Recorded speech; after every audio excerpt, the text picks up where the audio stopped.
Is there not an entire section on this subject? Yes, so it's unfair. I may have changed my mind about ether, for example. Is your book for sale back? Yes, it is. Have you ever asked God for forgiveness? I'm not sure. I just go and try and do a better job. Let me tell you. Say it like you mean it. This is my Bible. Yo, Trey. What up? I got something to say. Hey, what's going on, everybody? Welcome back to Let Me Tell You, episode 131. I'm your host, Norm, the Master's Dog Dunham. So it's been a while since I've done a Let Me Tell You podcast episode, whatever you want to call it. This is a podcast I've done for a while dealing with politics, current events, culture, just the stuff that is actively in the news cycle. I haven't done an episode in a long time because honestly, I just needed a break from the news cycle.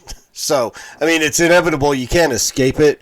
But just trying to break it down. The ridiculous things that have gone on in the last, I think it's been a month or so since I've done an episode.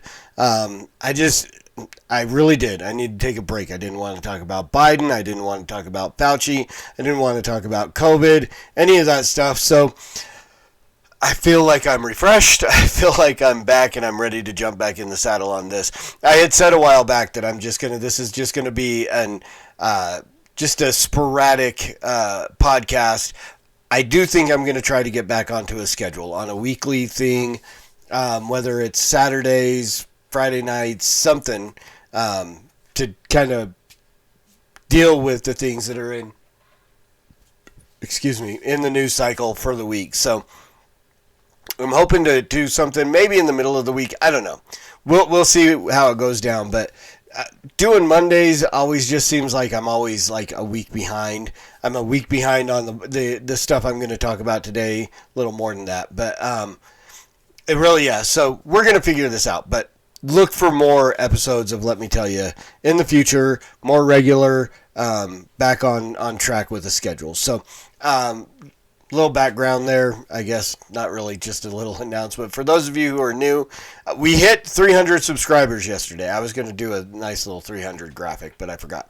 And so yesterday, day before yesterday, it was yesterday. I hit 300 subscribers. That doesn't seem like a lot, but it's a big deal. I've been working towards that for quite some time and just slowly watching the numbers climb. And again, that's because of you. In the tweet that I sent out and the Facebook post, I did give credit to Gabe Wrench over at Cross Politics because he gave me a shout out on the show when they interviewed Brian Sauve, who I'm going to talk about a little bit today.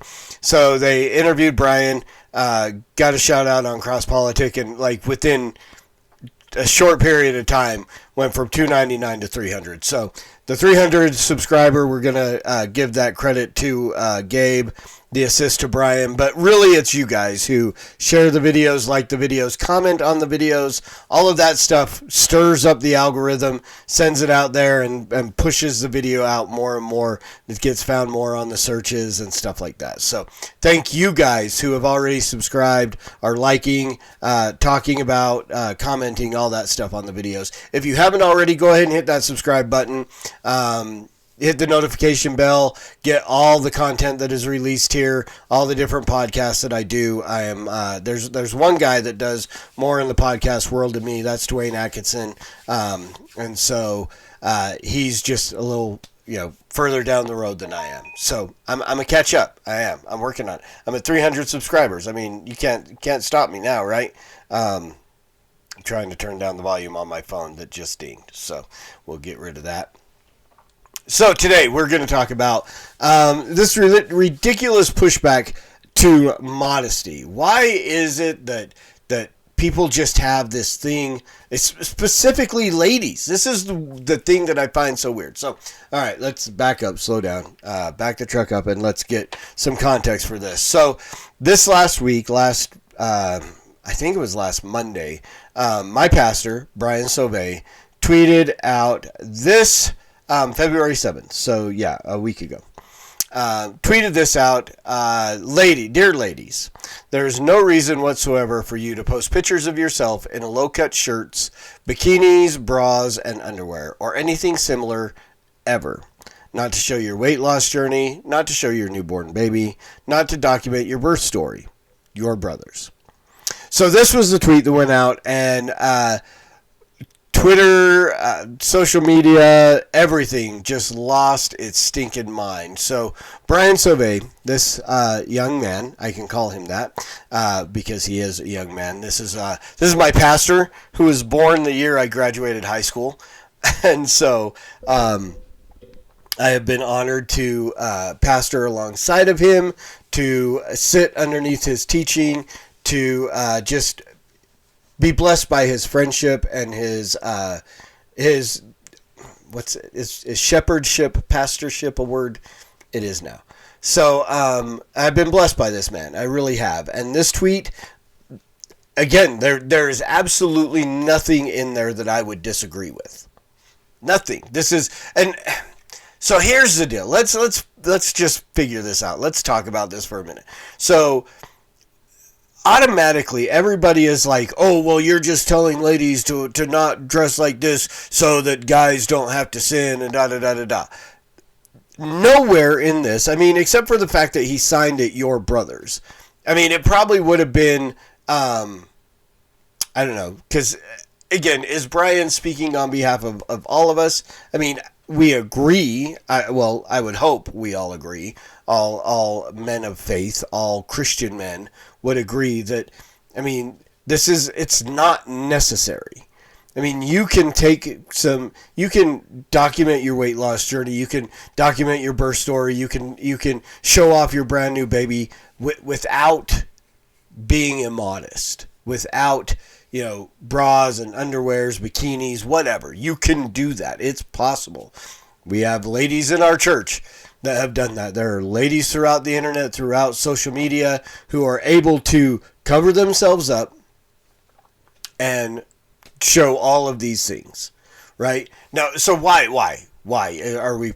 Is it just because men lust when they see them, and so we are putting the responsibility for men's sin on women and the way they dress? No. Again, nowhere in that tweet is Brian making a statement so that your brothers do not lust and stumble. The reality is modesty is a command. There's nothing connected to it. When in Scripture, and I didn't pull up the specific Scriptures, but in the different places where it tells women to be modest, to dress modestly, to not adorn themselves with gold, and sorry, Jory Micah, it's not just talking about wealth. It literally is talking about modesty. It is covering up those parts of the body that get special privacy and so on. It's not just talking about wealth, and all you other people who are like, that's not what the Bible says about modesty, and Jory, again, she made a comment about they literally wore robes. Not everybody, not everyone wore. There was immodesty happening during the Bible days. So this was a command with no attachment. Just like the fact that the men, when they're told, when Jesus said, when you look at a woman with lust, you committed adultery in your heart, there's nothing connected to that. There's nothing to go say, so don't do this so that this, that, and the other. No, it is a command from Christ that says, don't do this. This is sin. Modesty is a command from God to do not sin. Don't dress immodestly. God is calling you women, multiple places in Scripture, to dress modestly, to cover yourselves up. Now, again, I mean, define modesty. Is it, we're not talking about ankle length bathing suits and, wrist length and burqas or any of that stuff. This is not what is, but there is an absolute line where you know that something is absolutely immodest. I mean, there's just there's no mistaking it. And it's not so that, we men are responsible for our own sin. And here's the other thing. Again, believe me, I have heard I've gone to church with this man for, I think, 12 years. I've watched him as he entered into the elder process, as he became the executive pastor under our first pastor of the church that we attend, Refuge Church in Ogden, Utah. He became his executive pastor. Then he continued on as the executive pastor for our second pastor after our first pastor fell, and then was disqualified and left the ministry for a while, went through a process of repentance and restoration, and is now doing well in ministry, restored to ministry in the Calvary Chapel. I think he's still in the Church Plant Network. I don't know. I haven't heard or seen from him in a while. Kind of lost contact. Used to follow him on social media, but that's a whole different story. So, and then as our second pastor stepped down, I had entered the elder process, and Brian became our lead pastor of vision and teaching, whatever it is we call him nowadays. Most people would recognize him as a senior pastor. He is part of an equal elders board that all have equal. It's not a Moses model. It's not any of these things that our church is governed by. It is a plurality of elders. He is one of those elders. I was one of those elders at one time, and I served with him. So I have watched this man as he has moved forward in ministry, as he has grown, as he has developed, I was reformed before he was. And I've watched him just roll with Reformed theology, and is amazing. And so, I can't say enough good things about Brian, and I completely got lost. In those years, I have heard many charges directly towards men, directly towards me. I've sat in counseling with this man. I've sat with him, at different times where he said, "Norm, where are you? How is your thought life, your personal life, your private life, all these things. This is what this man is called to do." And I've received instruction from him to say, "Norm, don't do this," or "Norm, do this," or "Norm," And so he doesn't just throw out, it's not just the misogynistic church that is only just talking. Those are the things that tweak the social media people, that you throw a rock into a pack of dogs and the one that gets hit, the one that yelps is the one that gets hit, right? So all of these things that this tweet just stirred up in everybody. Oh, you're a misogynist, you just don't tell women, blah blah. All the question is, why is there such a ridiculous pushback on modesty? Again, the whole feminist movement was about empowerment and stuff like that, but somehow now sex work and, I don't know. Does every woman in the world have an OnlyFans page? Really? This is suddenly empowerment. Obviously it is something that has worked. We see it in our advertising and media and all these things. Sex sells. That button point has been figured out for 50, 60 years, that if you want to get men's attention, you throw out a scantily clad woman. That's all there is to it. That's the way it is. And so in doing this, again, I find it very hard to believe that women are just I'm going to take a picture of myself in my underwear and my panties, but it's just for myself. It's just because I want it. No, there is an intention behind it. I literally I've never been to the restaurant Tilted Kilt.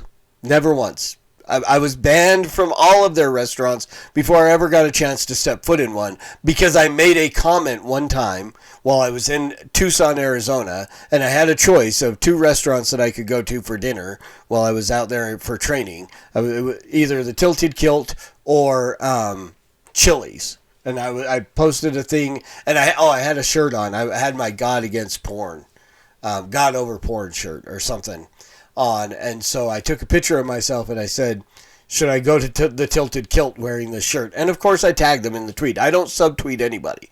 If I'm going to tweet about you, if it's possible, I'm going to tag you in that tweet. That's just me. That's who I am. Bring the smoke. I'll take the smoke.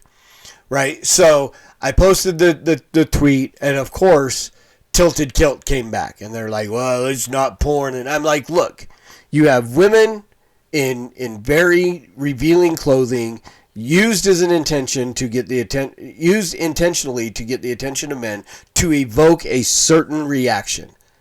That's like the definition of porn. It is actions put on paper or print or video or whatever intended to elicit a reaction from men, which is arousal. And, you know, the ultimate end game of that. That's what it is about. That is its express intention. There's no empowerment of women in pornography. I mean, the majority of pornography is sex slavery. I mean, probably 98%. I mean, you've got a 2% of the multi-billion-dollar porn industry that is willing participants. Okay, maybe a little more. I don't know. But there's a lot of sex slavery that goes on and trafficking and stuff that contributes to the pornography industry. There's no empowerment there. You know, you're empowered by your OnlyFans page. You're empowered by your scantily clad TikTok videos or whatever. Your man show women in bikinis on trampolines, right? Jimmy Kimmel. You know, you bastion of solidarity for feminism that literally had a show called The Man Show that engaged women in bikinis jumping up and down on trampolines. Yeah, there you go. So, back to this tweet. So, I mean, again, it just got... It was ridiculous the amount of pushback that came back. And shockingly, some of the pushback came from people that have spoke on modesty for years. I mean, now there's a video of Beth Moore who pushed back on Brian, and basically I think her tweet was, Dear Brian, there's no reason that we ever want to see the word bra from you. What does that even mean? I mean, so he can't ever use the word bra? Is there something wrong with a man typing the word bra? That word is what triggered Beth Moore. Really? I mean, and the video that's going around about her from 10, 15 years ago, like excoriating women who dress immodestly around other women's men. Right? I mean, literally saying in a video years ago pretty much what Brian was saying in this tweet. But because of the, social media, and Beth can't risk losing any of her followers or whatever. She's got, just the same way she did with changing parts of her books dealing with LGBTQ and homosexuality and stuff like that. Now, oh no, women can do whatever they want, and you as a man, you don't get to, blah, blah, blah, blah, blah. Just ridiculous. Ridiculous, the pushback that came from this. Of course, Jory Micah comes back with, and almost a point where I'm like, if I didn't know the original intention of the tweet, I might actually kind of agree. Jory said something, about, why don't you just go pluck out your right eye or something? Which is true. Men, you have to take every thought captive. You have to, And Brian followed up this tweet with many other tweets and talking about men. You live in a world where, unfortunately, the women around you are going to do this stuff. And you have to take the admonition of Paul and take every thought captive. You have to bounce your eyes. You have to turn and do whatever it is you have to do to keep yourself from engaging in your own sin in that area. Again, it's not that we are telling women to be modest because men sin because you're immodest. We tell men to not sin because women are immodest. That's true. But encouraging women to be modest, I don't know, do I really need to even qualify? Telling women they should be modest from the scriptures is just informing them that this is sin as well. It's sin on your part. It's not sin because you caused someone else to sin. It's sin because God said it was a sin. And that's it. But men, you have to take your thoughts captive. You have to deal with your sin issues. Women deal with your sin issues. They're different sin issues, but they're both sin issues. Immodesty is a sin. Period. Lust is a sin. Period. And here's another thing.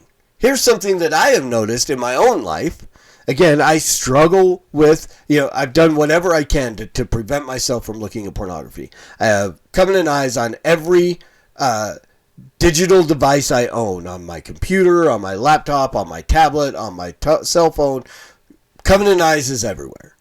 And my wife is my accountability partner. I'm not sending this stuff to an elder or a brother or somebody who I can go to and look at them and go, yeah, I screwed up again, man. I fell, and yeah, I feel really bad. And, oh, Norm, okay, let's just pray and get back on track. It's a whole different deal when that happens and I have to go have the conversation with my wife. Because it's not the same thing. Oh, it's not, oh, Norm, it's, you have hurt me. That's what the conversation. I hurt her when I go look at these things. Right? So I've done all this stuff to keep myself, but I work in a place, my regular everyday job or every night job. I work graveyard shifts, getting ready to go back to bed here very soon. My job is in a refrigerated area. I work at a vegetable packing plant as a supervisor for the sanitation crew. And so everybody that I work with, and there's a lot of women there, are dressed head to toe, completely covered in multiple layers of clothing, of long johns and jeans and sweaters and hoodies and masks, when they're required to, and even sometimes when they're not. I mean, to go into those freezers, I put a mask on, a neck gaiter to go into the freezer so I don't freeze my face off. But all this, and then when we get out with my sanitation crew and we go out there on the floor, they're in rain gear. And I can see a pretty woman in all of that stuff and still have to resist the urge to lust. So, I mean, burqas, you can still have the sin issue of lust looking at a woman in a burqa. Right? I mean, it's, if the sin is there, the sin is there. So again, encouraging women to be modest is not about keeping men from sinning. It's the fact that is laid out as a sin of its own in the Bible.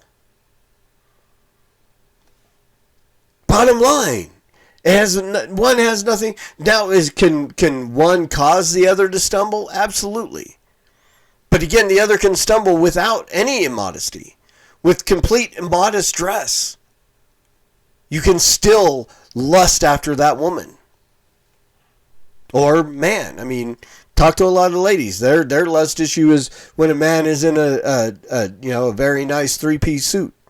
I've seen that. That's another one of the pushbacks you get from women when you talk about, please don't, follow the guidance of Scripture and dress modestly. And they're like, well, you guys, then you got to stop wearing these really nice suits and being all buff and stuff like that, because that causes that is not the intention of being modest. Again, as a man to be modest, as a woman to be modest, God is not telling us that because he doesn't want the other gender to sin. It is because he is telling us that because that is what he wants for us, period. Right? So each sin has its own origination and its own need to be dealt with. But again, Beth, I mean, to push back the way she did, and again, to be triggered by the fact that he said bra. And that's probably not what triggered her. That was the most witty thing she could say at the time to get the most interaction from her. I mean, it literally, it's just become all about how are your Twitter followers going to react to that specific comment. right? And that's what it is. Here was the one that really got me. This is what actually made me want to talk about this today. Was the fact that Adidas UK on their Twitter responded to Brian's tweet with a grid photo of probably 20 to 30 or more bare-chested women with their and all these different breasts out there in different shapes and sizes and blah, blah, blah, blah, blah. And I don't remember what their comment was or whatever, but my question was, one, why does Adidas have at their immediate disposal this picture of naked breasts? Apparently it was an ad campaign for sports bras. Okay. No. One, but I just don't get it. So, okay, so you got a bunch of women to agree to wear sports bra or to go bare-chested to advertise sports bras. Okay. Did those women give their permission for those breasts to be exposed to the entire world on Brian's tweet? Again, it seems like this is a form of, I don't know. What do you call it? I mean, it's not revenge porn. It's not. It's convenience porn. You know, oh, we have this picture. Let's put this over here because we don't like what this guy said. And even though these ladies gave us permission to use it for this, and they didn't give us permission to use it for this, we're now going to use it for this and to express our political opinion and supposedly in support of women, but we're going to exploit these women by posting this picture. And why is the Me Too movement not pissed off about this? Right? I mean, is this not something that just like should offend every lady out there? I mean, Adidas, I mean, it's a patriarchy, right? I mean, it probably doesn't come any closer to the patriarchy than Adidas. And they're just willy-nilly putting these women's breasts out there in response to, I mean, how many other tweets have they used this picture to respond to? I mean, I'm not going to go look up the picture and try to figure it out. And I don't encourage any of you to either, because it is pornography. Like any other pornography, it's pornography. Don't do it. It's a sin. But again, so it's so weird. It just, why the pushback against why do people, and women don't want to be objectified, but yet they're going to objectify themselves? It's just this contradict. Again, it's what I've always come back to on this podcast. That the whole point is, where is the consistency in your worldview? You know, oh no, you can't objectify women and you can't do this, that, but we can objectify ourselves for whatever purposes and reasons we intend to do that. And then you can't tell us not to. But we can, again, it just always comes back to, you know, it's okay for people to tell men, I mean, for Christian pastors and so on, to talk to men about their sin. But as soon as you try to, as a pastor addresses a woman's sin, he's misogynistic, he's male chauvinist, he's this, he's that, it's abuse, it's spiritual abuse, the patriarchy, blah, blah. It's so ridiculous. It is absolutely stinking ridiculous. So again, I don't know. I mean, I don't know what the solution is. I mean, the solution is women, be modest. Men, take your thoughts captive. Don't lust. Do whatever it is you have to do, up to cutting off your hand or plucking out your eye. I don't, was Jesus being hyperbolic when he said that? Probably. I mean, I don't think Jesus literally meant to pluck out your own eye. But could that be? I mean, it's hyperbole. It's the extreme. Do whatever you have to do is what what is being expressed to not engage in this sin. Right? I mean, nowadays we have to do a whole lot more than they had to in Jesus' day to not engage in that sin. Right? Jesus' day, it was the temple prostitute or whatever, or the woman just who was immodest walking down the street. All you had to do is look away. You know, don't be that guy in the meme where you're looking back and the girl, you know, right? Just look away. Now it's everywhere. It comes up, you know, you have to have the remote control at the ready when it pops up on your television screen. You have to be able to scroll as quickly as possible when it comes up on your Facebook page or your Twitter or your TikTok, or just get rid of all that stuff, you know, or get Covenant Eyes. You know, I love Covenant Eyes. I cannot suggest Covenant Eyes enough and recommend that for you guys out there who struggle with pornography or anything else. Get Covenant Eyes. I mean, literally now they take random time screenshots. You never know when it's going to be.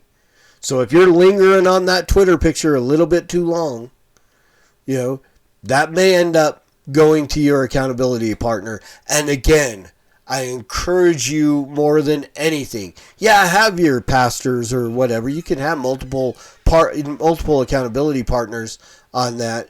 You know, so have your pastor or whatever. But if you are married, make your wife. Let her get that email from Covenant Eyes. Let her be the one that sees the screenshots and the stuff that you are engaging with on a daily to weekly basis. I mean, you can have it sent daily, you can have it sent weekly. Have her be the one that engages with that. Because I guarantee you, it changes the way you respond to the temptation. I promise. It is 100 times different than what you would do if you have to just engage with a brother who's going to, you know, pat you on the back and say, and yeah, they may express, you know, absolute disappointment, and it may be genuine. They may do that, but it's a whole different conversation if it's with your wife. And I guarantee you it's going to help you in the struggle. Just my recommendation. So there you go, guys. I mean, I don't know if I think I just ranted. I think I just rambled for the last 32 minutes, but it was rambling that needed to happen, and hopefully you pulled something good out of it. If only the recommendation for Covenant Eyes is all you took away from this, then I think my work here is done. So thank you guys for taking the time to listen. Go check out Brian Sauve on Twitter, podcasts, different places. You can get the Refuge Church app and get the Stump the Pastors and all the different stuff, get his Sunday school classes, all the cool stuff that comes from Brian. Cross Politic, who else did I mention on this show? Go subscribe to Cross Examine. My buddies at Cross Examine, Kirk Kennedy and Stract, they are sitting, last I looked, they were at about 251 subscribers. So I want to see them get to 300, and I'm sure they're going to get to 300 much faster than I did, and they're going to surpass me, and I'm okay with that because they're a different thing than I am, and I'm me and they're them, and go follow them because that is probably my favorite podcast that I will never miss ever. I'd love to give a ton more recommendations, but we've already been here for 33 minutes and you're tired of listening to me talk.